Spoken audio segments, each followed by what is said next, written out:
دوستو، اللہ تبارک و تعالیٰ کے محبوب علیہ الصلوۃ والسلام نے فرمایا ہے کہ اللہ کریم نے جنت کو مشکلات سے ڈھانپ دیا ہے۔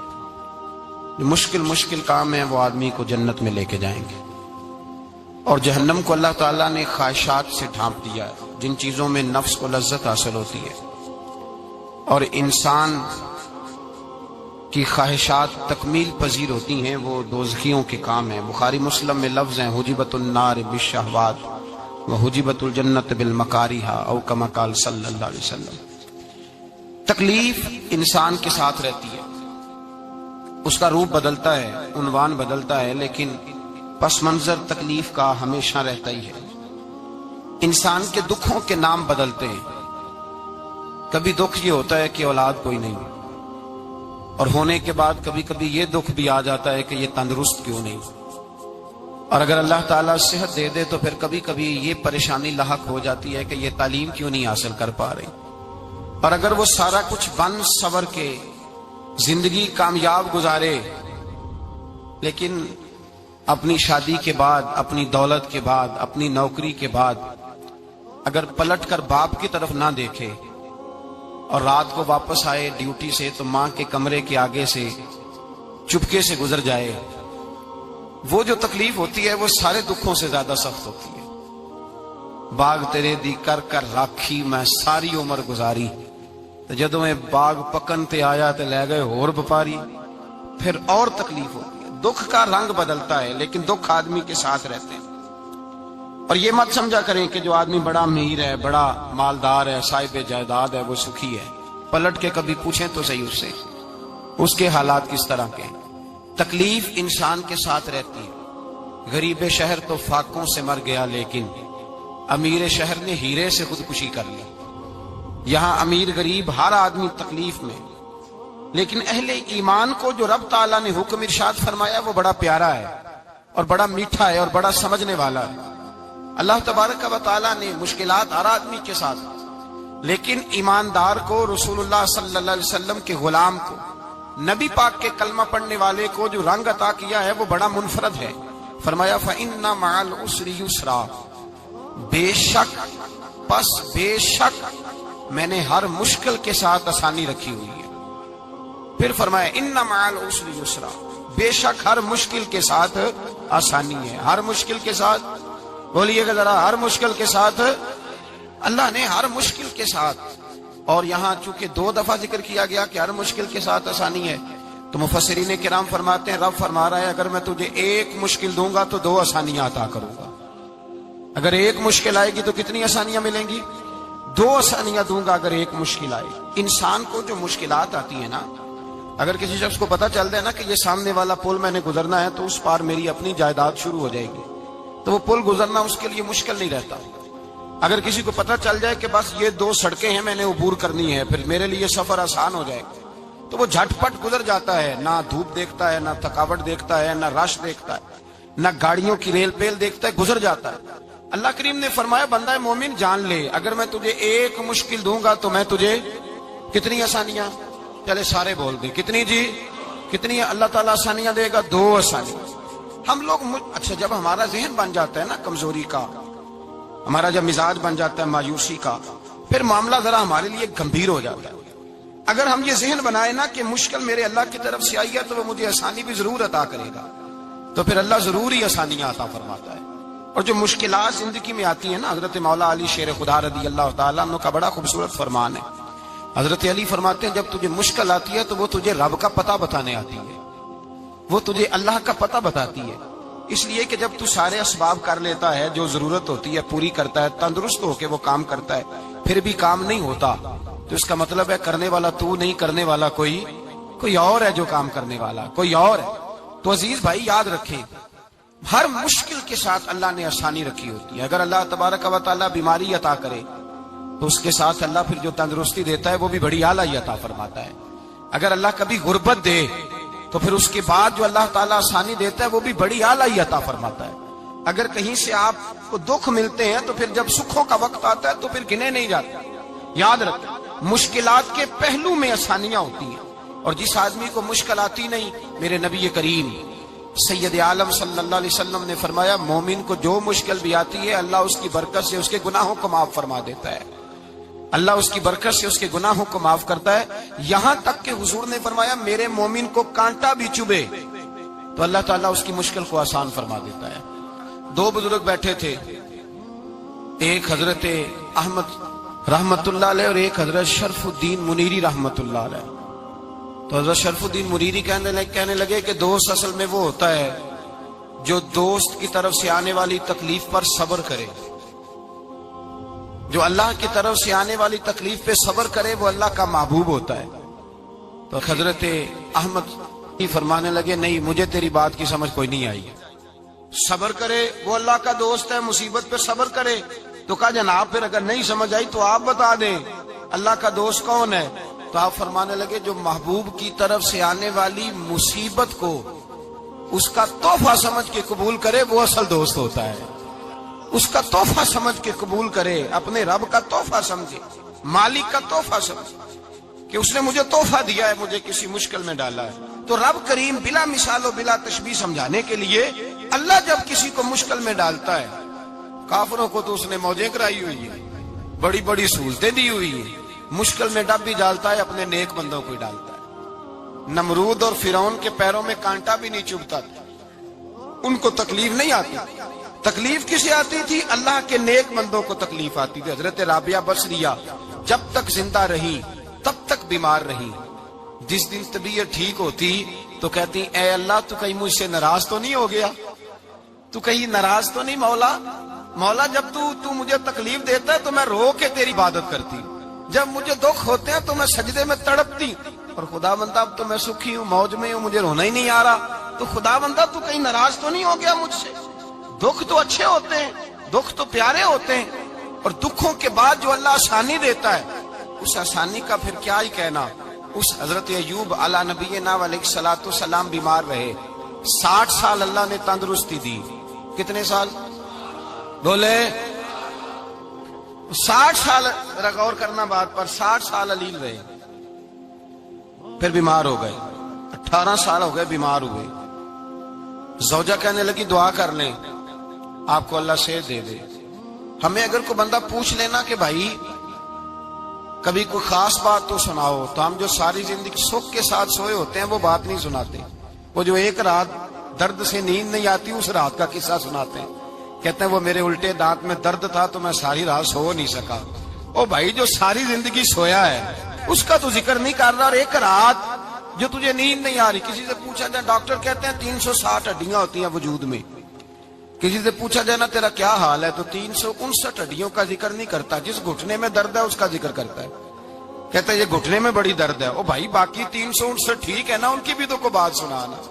حضرت رابعہ بصریہ رحمت اللہ علیہ کے پڑوس میں ایک نوجوان رہتا تھا، آپ کے پڑوس میں، تو وہ جب جو محلے میں بچے رہتے ہیں نا گاؤں میں ان کا پتہ ہوتا ہے، پڑوسی تھا تو 34-35 سال نوجوان کی عمر ہو گئی، کبھی بیمار نہیں ہوا۔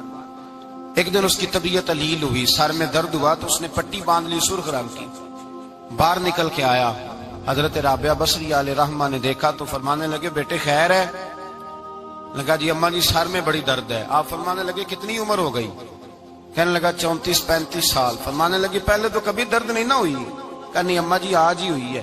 تو آپ فرمانے لگے 34 سال اللہ نے صحت دی ہے، تو نے شکر کی ایک پٹی بھی نہیں باندھی، اور آج درد ہوئی ہے تو شکوے کی پٹی تو نے فوراً ہی باندھ لی ہے، کوئی شکر کی پٹی بھی باندھنی چاہیے۔ حضرت ایوب 18 سال بیمار رہے، زوجہ کہنے لگی دعا کر لو، تو آپ فرمانے لگے بی بی سے کہ صحت کتنی دیر رہی؟ اس نے کہا 60 سال۔ تو آپ فرمانے لگے ذرا بیماری کو بھی 60 سال گزر لینے دو پھر دعا بھی کر لیں گے۔ یہ دعا کی، اللہ یہ لفظ کہے اللہ نے صحت دے دی، تندرستی آ گئی۔ ایک دن گھر میں بیٹھے بیٹھے زوجہ کہنے لگی کہ ایوب یہ بتاؤ دکھ اچھے کہ سکھ؟ آپ فرمانے لگے سارے دن ہی اللہ کے ہیں پر دکھ بڑے اچھے تھے، مجھ سے پوچھو تو دکھ بڑے اچھے تھے۔ کہا کس طرح؟ تو حضرت ایوب فرمانے لگے جب میں بیمار تھا تو 24 گھنٹے میں ایک دفعہ میرا رب میرا حال پوچھا کرتا تھا، ایک دفعہ میرا اللہ پوچھتا تھا ایوب تیرا حال کیا ہے؟ فرماتے ہیں 12 گھنٹے تو لذت ہی رہتی تھی کہ میرے رب نے میرا حال پوچھ لیا، اور اگلے 12 گھنٹے میں انتظار کرتا تھا مالک حال دوبارہ کب پوچھے گا۔ فرمانے لگے اب صحت تو ہو گئی ہے پر اب میرا رب میرا حال تو نہیں نہ پوچھتا۔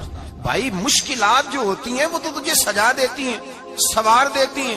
تجھے یاد آتا ہے کوئی اپنا، جب تجھے درد ہوتی ہے نا، تکلیف ہوتی ہے، پھر تیرا دل کرتا ہے کوئی کندھا ملے جہاں میں سر رکھ کے رہوں. پھر اسی لیے تو کسی درویش سے کسی نے پوچھا تھا اپنا کون ہوتا ہے، تو کہا جو تجھے دکھ کے وقت یاد آئے وہ تیرا اپنا ہے. جو تجھے عین آزمائش کے وقت یاد آئے اور تجھے اس کا نمبر فوراً تیرے موبائل پہ چلنے لگے وہ تیرا اپنا سجن ہے، جس کو تو دکھ کے وقت یاد کرے. تو بھائی مشکلات کے بعد جو اللہ آسانی دیتا ہے. حضرت ابراہیم کو آگ میں بھی پھینکا گیا، حضرت ابراہیم علیہ السلام کو ستایا بھی گیا، نکالا بھی گیا، لیکن جب ان مشکلات سے گزرے تو میرا رب فرماتا ہے وَإِذِ ابْتَلَىٰ إِبْرَاهِيمَ رَبُّهُ بِكَلِمَاتٍ فَأَتَمَّهُنَّ قَالَ إِنِّي جَاعِلُكَ لِلنَّاسِ إِمَامًا. کہا جب ابراہیم پورے اترے تو پھر ہم نے انہیں امام بنا دیا. یا اللہ کس طرح کی امامت دی؟ فرمایا میں نے اتنی اعلیٰ شان عطا کی ہے کہ اپنے لاڈلے رسول کو جناب ابراہیم کی نسل میں پیدا فرما دیا ہے.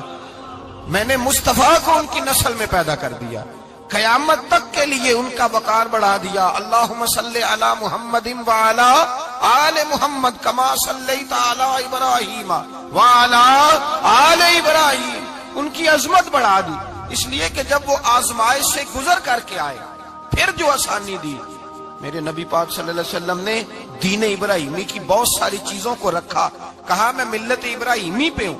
جب کوئی مشکلات کو عبور کر کے آتا ہے، جب کوئی تکلیفیں سہ کر کے آتا ہے، اس کے لیے جو اجر ہوتا ہے، اس کے لیے جو پھر اللہ کتنی ذرا بڑی توجہ کیجئے گا. لوگ سمجھتے ہیں فلاں آدمی مشکل میں ہے تو شاید مشکل میں ہی رہے گا، فلاں آزمائش میں ہے تو شاید میرا اللہ فرماتا ہے ایک مشکل دے کے میں دو آسانیاں بھی دوں گا. تم مشکل دیکھ رہے ہو، مشکل نہ دیکھو، وہ جو اس کو بعد میں آسانی آنے والی ہے، اور ڈبل جو میں اس پر نعمت کرنے والا ہوں اس کو دیکھو. حضرت یوسف کو بھائیوں نے کنویں میں ڈال دیا تھا، اور جب کنویں سے نکلے تو مصر کے بازاروں میں بکے، اور پھر زلیخا نے الزام لگایا تو حالات بگڑ گئے. حضرت یوسف کو جیل جانا پڑا.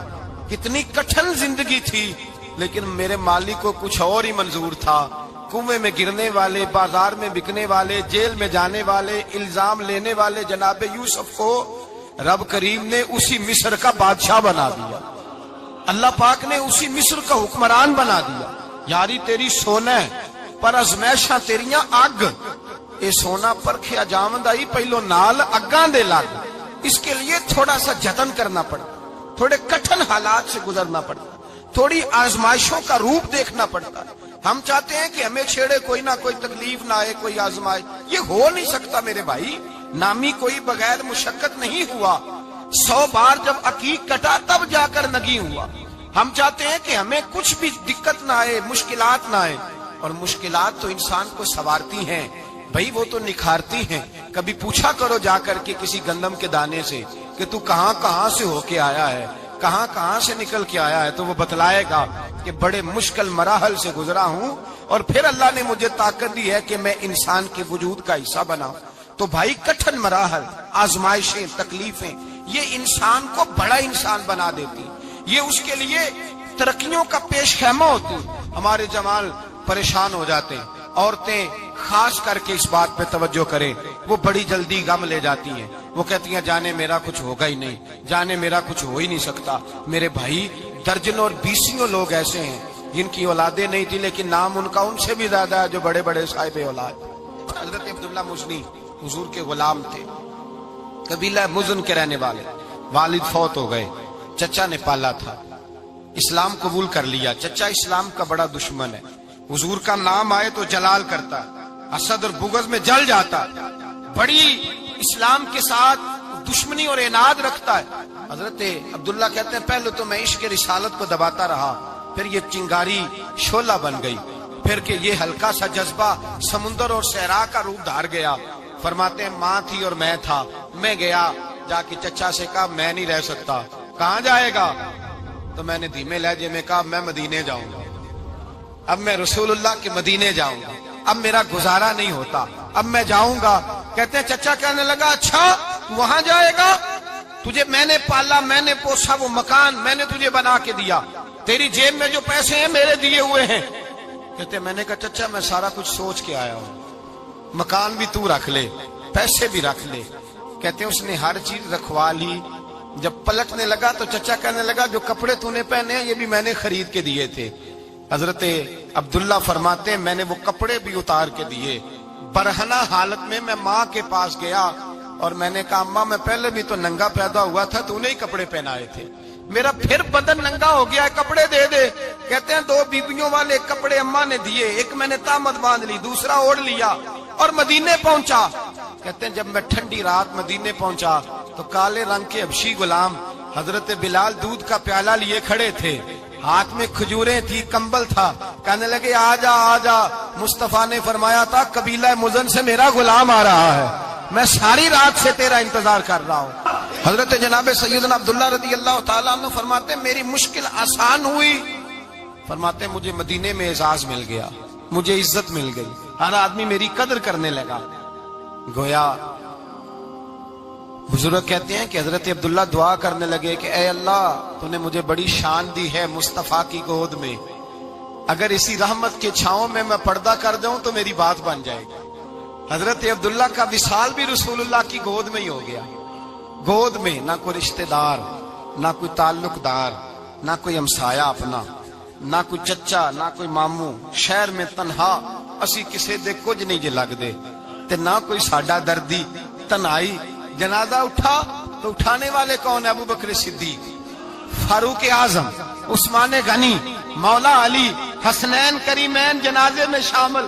میرے رسول پاک صلی اللہ علیہ وسلم نے جنازہ پڑھایا، دیکھو مشکل کاٹی تھی تو آسانی کا رنگ دیکھو، آسانی کا انداز دیکھو۔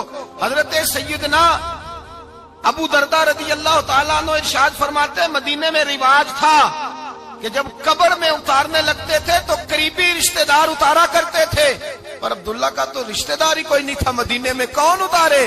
فرمایا جب قبر میں اترنے لگے تو حضرت ابو بکر صدیق اور حضرت عمر فاروق اتر گئے کہ ہم قبر میں اتارتے ہیں۔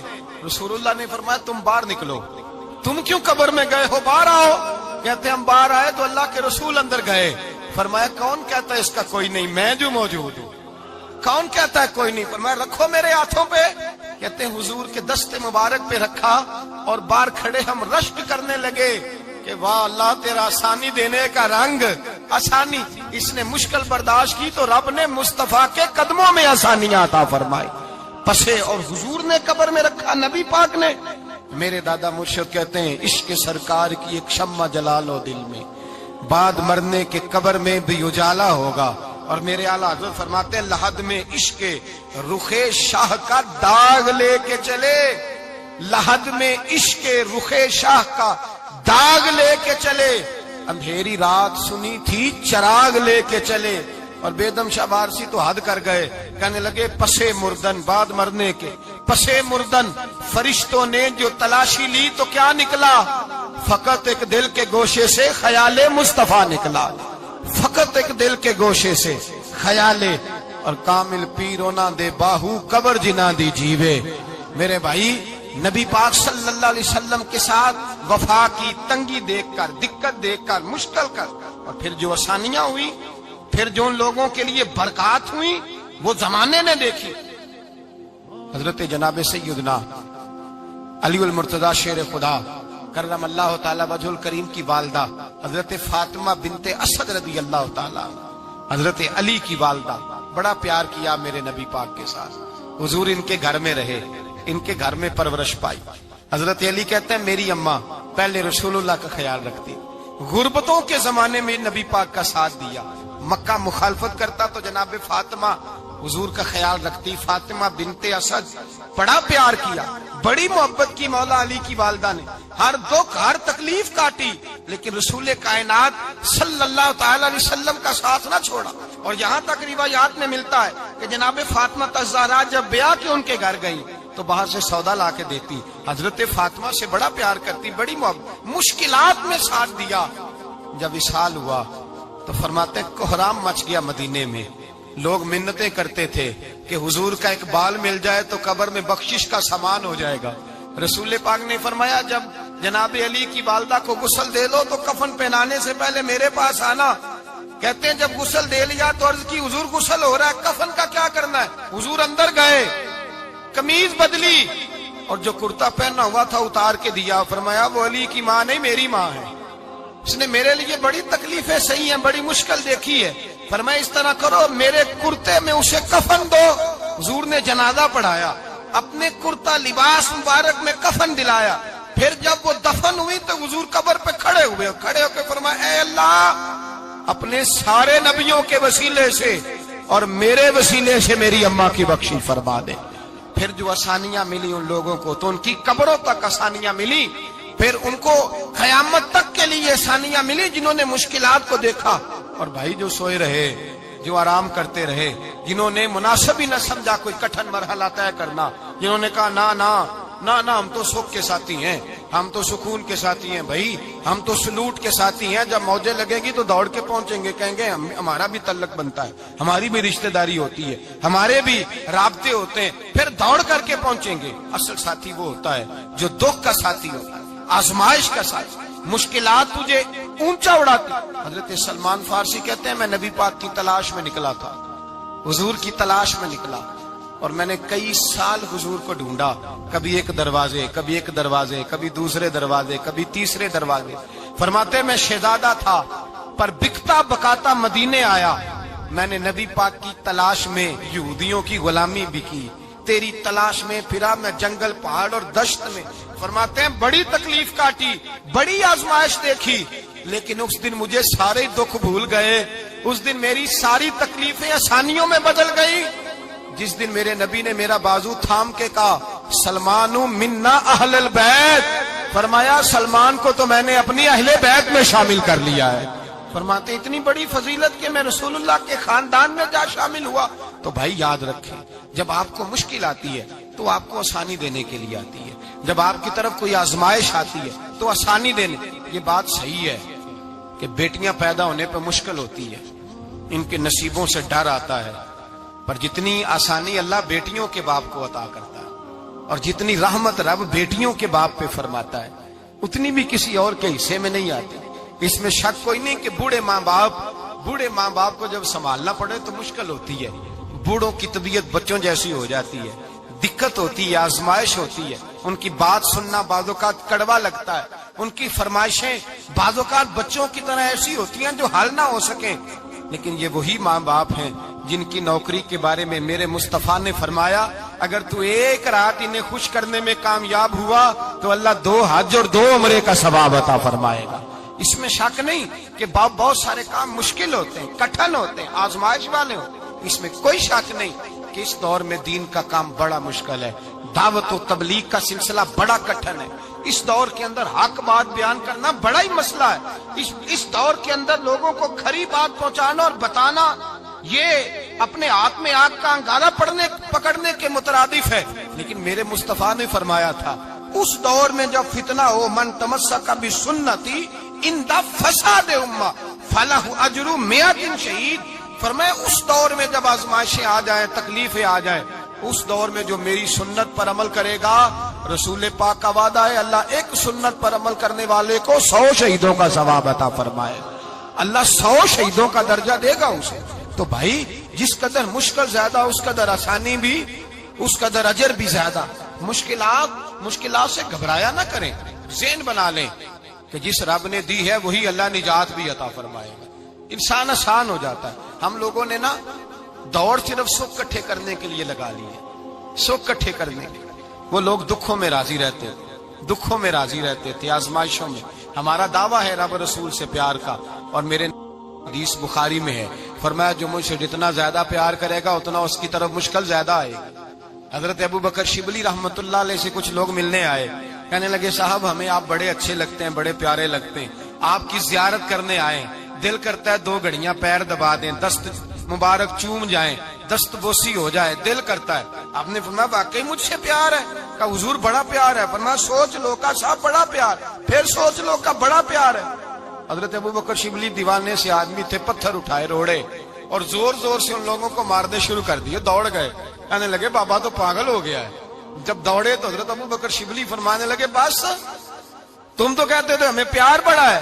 کہا حضور کیا مطلب؟ آپ فرمانے لگے اگر تمہیں مجھ سے پیار ہوتا تو میرے روڑے کھا کے میرے دروازے پہ مر جاتے, کبھی میرا ساتھ چھوڑ کے نہ جاتے. تمہیں پیار نہیں، تم سوک کے سجن ہو، تم چوری کھانے والے میاں مٹھو ہو، تم تو اس لیے آئے ہو کہ یہاں برکتیں ملیں گی، موجیں ملیں گی، تمہیں پیار نہیں۔ ہمیں خدا رسول سے پیار بھی ہے، ذرا سی آزمائش آئے رونے بیٹھ جاتے ہیں، غریب بھی رو رہا ہے، بیمار بھی رو رہا ہے، تنگ دست بھی رو رہا ہے، اور جو آدمی کسی مشکل میں گرفتار ہے وہ بھی کہتا ہو جتنا میں الجھ گیا ہوں ہے ہی کوئی نہیں۔ اٹھیں، بیدار ہوں، اپنے آپ کو توانا کریں، اپنے اندر جولانیاں پیدا کریں۔ یاد رکھیں جتنی مشکل سخت ہوگی اتنی آسانی بھی اللہ زیادہ ہی عطا فرمائے گا۔ اللہ تعالیٰ زیادہ اور وعدہ کیا اللہ پاک نے، فَإِنَّ مَعَ الْعُسْرِ يُسْرًا إِنَّ مَعَ الْعُسْرِ يُسْرًا، فرمایا اگر میں تمہیں ایک مشکل دوں گا تو میں تمہیں 2 آسانیاں عطا فرماؤں گا۔ اللہ تعالیٰ ڈبل آسانی دیتا ہے اگر کسی پر مشکل ڈالتا ہے۔ اپنے آپ کو کمزور نہ کریں، ذہن بنائے دکھ سہنے کا، مزاج بنائیں تکلیف برداشت کرنے کی، پھر یہ مشکل نہیں ہوگا، پھر آسانی سے بندہ گزر جائے گا۔ اگر آپ چاہتے ہیں زندگی میں مطمئن رہیں تو دنیا داروں سے امیدیں توڑ دیں،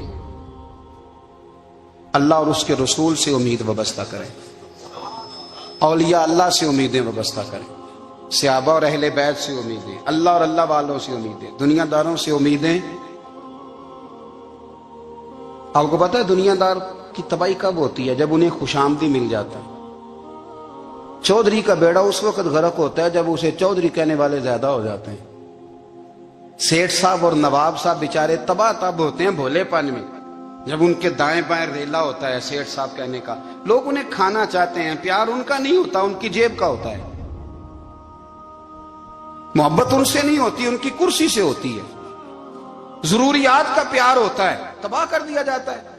ہماری ساری توقعات دنیا داروں سے وابستہ ہو گئی ہیں۔ ناراض نہ ہونا، پیروں نے، مولویوں نے، درویشوں نے، انہوں نے بھی سیٹ رکھے ہوئے جلسوں کی صدارت کرانے کے لیے، یعنی مذہبی جلسہ ہے، اس میں بہت زبردست پڑھے لکھے صاحب تقوی عالم کا خطاب ہے، اور کی صدارت وہ بندہ کر رہا ہے جس نے عشاء کی نماز بھی نہیں پڑھی، وہ بندہ صدارت کر رہا ہے۔ کیوں؟ اس لیے کہ اس نے ₹1,00,000 دیا محفل میں۔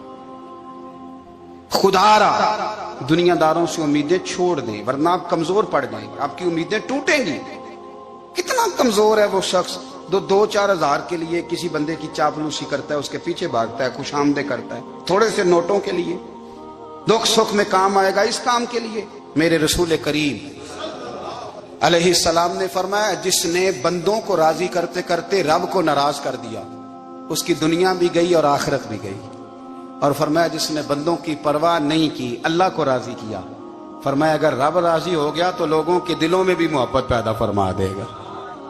کیا ضرورت ہے خوشامد کرنا دنیا داروں کی، سیٹوں کی، نوابوں کی، چاپلو۔ اور میں آپ کو ایک بات بتاؤں، ہوتا پتہ کیا ہے؟ یہ جو حب جا اور حب با ہوتی ہے نا، اس سے پیٹ نہیں بھرتا۔ آپ کو اگر خوشامد کرنی ہے تو پھر آپ کو ساری زندگی کرنی ہے۔ پھر ان کو بھی پتا ہوتا ہے کہ تعلق کس بنیاد پر ہے، اس میں کبھی بھی خلوص پیدا نہیں ہوتا۔ آپ بے چین رہتے ہیں، بے قرار رہتے ہیں، آپ کو تکلیف رہتی ہے ہمیشہ۔ کبھی بھی دنیا داروں سے امیدیں وابستہ نہ کریں۔ ایک بات سنیں بڑی شاندار، امام غزالی نے لکھی ہے۔ امام غزالی فرماتے ہیں کہ ہارون رشید نا حج کر کے واپس آیا بغداد میں، تو کونے میں حضرت بہلول دانا بیٹھے تھے، رش بہت تھا، مجمع بڑا تھا۔ حضرت بہلول دانا بھی سڑک کے کنارے بیٹھے تھے، تو سپاہی کہنے لگے یہاں سے اٹھ جاؤ، فرمانے لگے ہارون رشید کی زمین نہیں، زمین میرے رب کی ہے، میں کیوں اٹھوں؟ وہ قریب سے گزرا تو سلام لی، تو آپ نے اس کا پروٹوکول دیکھا تو فرمانے لگے ہارون رشید تجھ سے تگڑے تگڑے موٹے موٹے پروٹوکول میں نے لوگوں کے دیکھے ہیں، اور یہ جو تیرے دائیں بائیں آج تیرے نعرے لگا رہے ہیں یہ پہلے ان لوگوں کے نعرے لگایا کرتے تھے، اور تھوڑا وقت گزرنے دے، جو تیرے بعد آئے گا نا یہ سارے پھر ان کے نعرے بھی لگائیں گے۔ تو جھوٹ کی دنیا میں زندہ ہے، ان سے تو نے امیدیں وابستہ کی ہیں، یہ کل اس کے نعرے لگائیں گے۔ اس کے دل پہ بڑا اثر ہوا، گھوڑے سے اتر آیا، آگے کہنے لگا حضور آپ نے مجھے بڑی اچھی نصیحت کی ہے، میرا دل بڑا ٹھنڈا ہوا ہے، میں نے سنا ہے آپ مقروض ہیں، کچھ لوگوں کا قرض، تو مجھے کوئی حکم ہی کر دیں۔ آپ ہنسنے لگے، فرمانے لگے یار تو بڑا ہی بیوقوف ہے، بڑا ہی بیوقوف ہے تو، میں تجھے نصیحت کر رہا ہوں تو مجھے الجھا رہا ہے، حضور کوئی حکم کر دیں۔ کیا خوبصورت انداز ہے رب کریم کے بندوں کا۔ حضرت بہلول دانا فرمانے لگے تیرا رب کون ہے؟ کہا اللہ، تو فرمایا میرا کون ہے؟ کہا اللہ۔ فرمانے لگے یہ تو نہیں نہ ہو سکتا کہ اللہ ہارون رشید کو دیتا رہے اور بہلول دانا کو بھول ہی جائے۔ یہ تو نہیں نہ ہو سکتا کہ ہارون رشید کو دیتا رہے اور بہلول دانا کو بھول جائے۔ فرمایا اس کا دل، اس کا ارادہ ہوا، ارادہ قدرت ہوا کہ بہلول مقروض رہنا چاہیے، تو اگر رب مجھے رکھنا چاہتا ہے، دکھ قبول محمد بخشا، راضی رہن پیارے، اگر وہ چاہتا ہے میں مقروض رہوں تو میں بھی چاہتا ہوں کہ میں مقروض ہی رہوں۔ یہ تو نہیں نہ ہو سکتا کہ تجھے دے اور مجھے نہ دے۔ فرمایا میری تجھ سے کوئی امید نہیں، مجھے جب بھی دے گا میرا رب بھی دے گا، اور وہ دے گا تو پھر انشاءاللہ خزانے کھول کے دے گا۔ دنیا داروں سے امیدیں وابستہ کرنا، لوگوں کے پیچھے، یہ چھوڑ دیں۔ آپ بے چین رہیں گے، بے قرار رہیں گے۔ اللہ والوں سے ضرور امیدیں وابستہ کریں، اس لیے کہ ان کے پاس جو کچھ ہوتا ہے وہ دراصل رب کا ہی ہوتا ہے۔ لیکن سیٹھوں سے، نوابوں سے، سیاستدانوں سے باز آ جائیں، ہماری بڑی امیدیں وابستہ ہیں۔ میں اکثر کہتا ہوں جتنے پھیرے نوکری کے لیے دنیا دار کے دروازے پہ لگائے ہیں نا، اس سے کم دفعہ مسجد میں نفل پڑے ہوتے تو رب اتنی بڑی مہربانی فرما دیتا۔ تیسری بات یہ یاد رکھیں، اگر سکون لینا چاہتے ہیں نا، اگر سکون لینا چاہتے ہو نا، تو لوگوں کو ڈسکس کرنا بند کر دو۔ کس کو اللہ نے کتنے پیسے دیے ہیں وہ جانے اور اللہ جانے، کس کو اللہ نے کتنی گاڑیاں دی ہیں وہ جانے، اور لوگوں کو ڈسکس کرنا جی۔ یعنی میں ایک جگہ بیٹھا تھا تو ایک صاحب گاڑی والا گزرا، گاڑی میں بیٹھ کے، اس کا پڑوسی تھا، کہندے منہ ہے گھر والا، میں کہ وہ تے ہے تاں ہی بیٹھا ہے، تے ہن میں کہ سمجھانا سی نا انہوں، میں کہ توں تے میں حساب لائیے بھی ساڈے کول کوئی نہیں، وہ تے ہے، لیکن نا اللہ نے اسے دی ہے نا، تو اللہ نے چاہا نا وہ کار میں بیٹھے، تو جس نے پھٹے پہ بیٹھ کے یہ تبصرہ کیا کہ منہ ہے کار والا، میں کہ ابھی وہ تے ہے تاں کار ہے۔ اب مجھے اور تجھے اندازہ لگانا چاہیے کہ ہم کیا یہ بحث ہے؟ یعنی اللہ کو چاہیے تھا معاذ اللہ کے پہلے تم سے پوچھتا کہ اسے کار دینی ہے کہ نہیں۔ کیا مطلب فضول بحث ہے؟ وہ چیز ہمیں اتنا تنگ کرتی ہے، اتنی تکلیف دیتی ہے کہ آپ یقین کریں سارا دن اسی کو ڈسکس کرتے ہیں، سارا دن۔ اس کے پاس گاڑی ہے، اس کے پاس کار ہے، فلانے کا پیسہ 1 نمبر ہے، فلانے کا 2 نمبر ہے، فلانے کا 6 نمبر ہے۔ اصل بات کے اندر حسد ہے، اس کو نکالو۔ ایک بات کہنے لگا ہوں، اسے یاد رکھنا، میرے اعلیٰ حضرت رحمۃ اللہ علیہ فرمایا کرتے، حسد کرنے والا بندوں پر اعتراض نہیں کرتا، اللہ پر اعتراض کرتا ہے۔ وہ کہتا ہے اللہ اسے کیوں دیا ہے، اتنا کیوں دیا ہے، معاذ اللہ وہ اللہ کی تقسیم پر اعتراض کرتا ہے۔ حسد کرتے ہو بے چین رہو گے، حسد آپ کے دل کو تڑپا کے رکھ دے گا۔ چھوڑے، اللہ بڑا کریم ہے، جس کو جہاں چاہتا ہے وہاں بٹھا دیتا ہے۔ آپ قطعاً اس بحث میں نہ پڑے کہ اللہ نے کس کو کتنا دیا ہے، کب دیا ہے، کیوں دیا ہے، وہ بڑا بے نیاز ہے۔ حسد آپ کو تباہ کرے گا۔ دنیا میں پہلا گناہ جو ہوا تھا وہ حسد تھا۔ ابلیس نے حضرت آدم سے حسد کیا، کہنے لگا میں بہتر ہوں، سرداری اس کو مل رہی ہے، یہ تو اللہ کو پتہ ہے نا کس کو دینی ہے۔ اور دنیا میں پہلا قتل حسد کی وجہ سے ہوا۔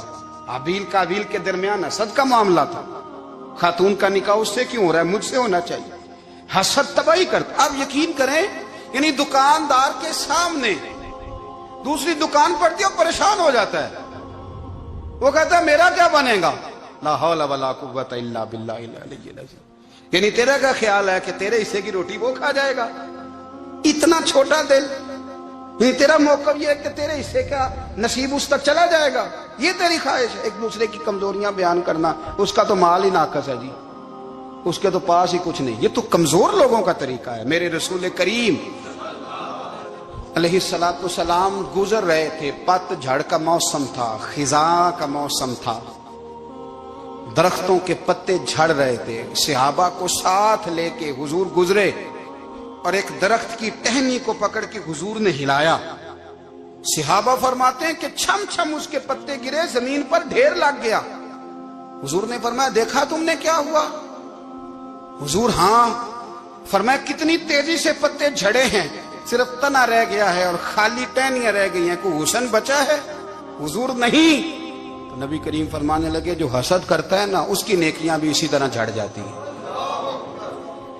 اسی طرح۔ اور ایک جگہ حضور فرمانے لگے جس طرح راکھ لکڑی کو آگ کھا جاتی ہے، جس طرح لکڑی کو آگ جب آگ کھا جائے تو پھر لکڑی کو لکڑی نہیں کہا جاتا، راکھ کہا جاتا ہے، کوئلہ کہا جاتا ہے، اس کی اصل باقی یعنی اسے کھائی جاتی ہے۔ تو حضور علیہ الصلوۃ والسلام فرمانے لگے جس طرح آگ لکڑی کو کھا جاتی ہے، فرمایا اسی طرح حسد نیکیوں کو کھا جاتا ہے، نیکیاں رہتی نہیں۔ حسد کرنے والے کے پاس نیکیاں یعنی ان کی اصل شکل موجود، کبھی بھی حسد نہیں کریں۔ اللہ کی تقسیم ہے، جس کو چاہے جب چاہے جتنا چاہے عطا کرے۔ اور چوتھی بات میرے بھائی، کبھی بھی بغض نہ پیدا کریں۔ بغض والے لوگ بے سکون رہتے ہیں۔ بہت ساری کمزوریاں ہمارے اندر ہوتی ہیں نا، پھر اللہ ہماری روزی تو نہیں نہ بند فرماتا، یہ تو نہیں کہتا کہ زمین سے نکل جاؤ۔ اگر یہی والا معاملہ ہو جو ہمارا ہے کہ شادی پہ اس نے میرے ساتھ برا سلوک کیا تھا، اب ساری زندگی بغض رکھنا ہے، اگر یہی معاملہ فرشتے اللہ کی بارگاہ میں کہیں کہ یا اللہ اس نے فلانے دن شراب پی تھی، اب اس کو زمین میں نہیں رہنے دینا، نظام زندگی چلے گا؟ تو اگر اللہ ہمیں معاف کرتا ہے تو ہم بندوں کو معاف کیوں نہیں کرتے؟ آپ یقین کریں، اتنی لمبی عداوتیں، اتنا لمبا حسد، اتنا لمبا بغض، اتنا لمبا۔ حدیث میں نے پڑھی، میں حیران رہ گیا۔ میرے نبی کریم علیہ الصلوۃ والسلام نے فرمایا اپنی بیوی سے کبھی بغض نہ رکھنا، اگر اس کی ایک بات ناپسند ہو تو اسے چھوڑ کے وہ بات دیکھو جو تمہیں پسند ہے۔ میں اس حدیث کو پڑھ کے سوچنے لگا کہ کیا بیوی کا بھی بغض رکھتے ہیں لوگ؟ اب حضور نے کہا ہے تو اس کا مطلب ہے لوگ بیوی کا بغض بھی رکھتے ہیں۔ اب اس پر استدلال کر کے مجھے کہنا پڑے گا کہ سسرال والوں کا بغض بھی رکھتے ہیں، کہنا پڑے گا کہ بھائی کے سسرال والوں سے بھی بغض رکھتے۔ اس حدیث کی روشنی میں سمجھا کہ لوگ بھابھی کا بغض بھی بغض رکھتے ہیں، بغض، ورنہ عادتیں تو ہماری بھی کئی بری ہوتی ہیں۔ اگر عادات ایک وجہ بنے اختلاف کی تو عادتیں تو ہماری بھی کئی بری ہیں، لیکن ہم اپنی بری عادتوں سمیت اپنے آپ سے پیار کرتے ہیں، اور سامنے والے کی ایک بھی عادت بری ہو تو اس سے بغض رکھتے ہیں۔ بغض نہ پیدا کریں۔ میرے نبی پاک علیہ الصلوۃ والسلام نے فرمایا کچھ چیزیں تمہارے دین کو مونڈ ڈالیں گی، تباہ کر دیں گی، کاٹ دیں گی۔ حضور کون سی؟ فرمایا حسد، تکبر اور بغض، یہ تمہارے دین کو تباہ کر دیں۔ ہم بے چین اس لیے ہیں کہ ہم نے بہت سارے لوگوں کا بغض پالا ہوا ہے، اور ہر فیلڈ میں سیاستدان نے سیاستدان کا، ذاتیات پر اتر کے بات کرتے ہیں، معزز ترین لوگ، تاجر نے تاجر کا، اللہ ماشاءاللہ بعض جگہ پہ اہل علم بھی ایک دوسرے سے عداوت رکھتے ہیں۔ خدا را دل رب کریم کے آنے کا ٹھکانہ ہے، یہ صاف ہوگا تو اس میں رب رسول کے جلوے ہوں گے، اور اگر اس میں عداوت ہو، اس میں بغض ہو، اس میں کینہ ہو، نفاق ہو، سنیں میرے رسول کریم حضرت ابوبکر صدیق رضی اللہ تعالیٰ عنہ کہتے ہیں میں رو ہی پڑا۔ مکہ فتح ہوا نا، تو اکرمہ بن ابو جہل نے پیغام بھیجا کہ میں نا کلمہ پڑھنے کے لیے آ رہا ہوں۔ بات لمبی ہے، میں موضوع پہ رہنا چاہتا ہوں۔ کہتے ہیں جب وہ آنے لگا نا تو نبی پاک نے ہم سب کو بلایا، ہم حاضر خدمت ہوئے، تو حضور فرمانے لگے کہ اس کے باپ نے نا بڑا ظلم کیا ہے ہمارے ساتھ، ابو جہل نے بڑا ستایا ہے، بڑی تکلیف دی ہے۔ آپ مجھے بتلائیں کہ وہ ایک دفعہ کسی شادی پہ بحث ہوتی ہے بیوی کے بھائی کے ساتھ، پھر ساری زندگی اس بیچارے کو معافی، وہ 10 دفعہ گھر آتا ہے معافی مانگنے پر سوال ہی نہیں پیدا ہوتا، میں او ہو مجھے ہی کہہ دیا، یعنی پھر مجھے ہی کہہ دیا آپ نے، اور میری شان میں بے ادبی، اور پھر میں معاف کر دوں؟ توبہ توبہ توبہ، یہ کیسے ہو سکتا ہے؟ میری ناک نیچی ہو جائے گی، اور آپ نے مجھے کہہ دیا، سوال ہی نہیں پیدا ہوتا۔ اور یہ رونا میں اکثر ہوتا ہوں کہ شادی والے دن داماد صاحب کا زیادہ دماغ خراب ہوتا ہے۔ جب چھوٹی سالی کی شادی ہوتی ہے نا، اس دن اس کو بخار چڑھتا ہے، کوئی اس کو کان میں کہتا ہے تیری عزت نہیں کر دے، اس دن اس کا دماغ خراب ہو جاتا ہے، بچے اٹھا کے نکل آتا ہے، وہ بیچارہ سسر منتیں کر رہا ہوتا ہے کہ تیری مہربانی آ جا، یہ عزت کرا رہا ہے۔ تو میں نے کہا احتجاج کر کے جو عزت کرائی جاتی ہے وہ عزت نہیں ہوتی۔ ہاں یہاں مانگ کے عزت لیتے ہیں لوگ، یا احتجاج کی کوئی عزت ہے؟ آپ کے اندر کمالات اتنے ہوں کہ آپ کی عزت کرنے کو دل چاہے، یعنی مزہ آئے، یعنی لطف آئے، یعنی آپ دور بیٹھے ہوں تو کسی کا دل کرے آپ کو اسٹیج پہ بلانے کے لیے۔ یہ کیا بات ہوئی کہ چھائے جانا اور بھاگ کے آگے جانا؟ ان سے نکلیں۔ اکرمہ بن ابو جہل کلمہ پڑھنے کے ارادے سے آ رہے ہیں، حضور علیہ السلام نے صحابہ کو بلایا، کتنی زیادہ عداوت رکھی جا سکتی تھی معاذ اللہ؟